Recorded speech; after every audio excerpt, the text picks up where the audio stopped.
In today's video, I'm going to teach you how to add an SPF record in Bluehost. If you've ever wondered how to get this done, you're in the right place. This process is crucial for managing email authentication, which helps in preventing spam and ensuring your emails reach the intended inboxes. Now let's jump right into it. First things first, you'll need to log into your Bluehost account manager.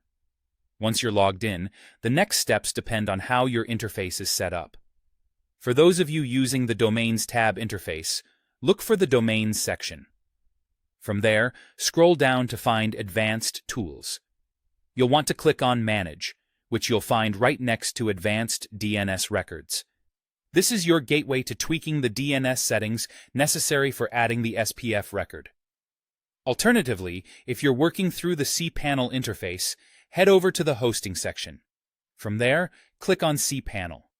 Under the Domains area, you'll need to find and select the Zone Editor. Once you're there, click Manage next to your chosen domain. These paths will take you to where you can dig into the nitty-gritty of DNS management. Now, let's talk about adding a new SPF record. Once you've navigated to the correct spot, whether through the Domains tab or cPanel, you'll want to locate the option that says either plus add record or simply add record. Go ahead and click on it. You'll see fields where you need to enter specific details. Let's break those down. For type, select TXT from the drop-down options. This is important because SPF records are stored as TXT records. When it comes to host or name, this is typically the symbol @ which represents your root domain. However, if you're adding this record for a subdomain like mail, go ahead and input that instead. Next up is the TXT value, which is where you input your specific SPF policy string. This string tells other mail servers which servers are authorized to send emails on behalf of your domain.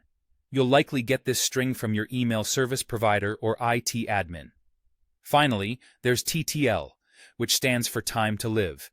It's best to leave this at its default setting. It usually defaults to around 114,400 seconds or 4 hours. TTL dictates how long the changes you make take to refresh. Once you're sure everything looks good, click Add Record or Save to finalize. Remember, after making these changes, there will be a waiting period.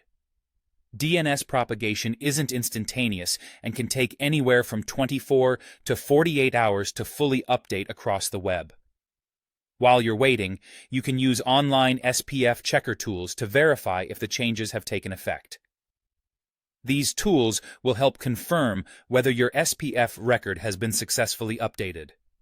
And that's it. With these steps, you're all set to enhance your email security.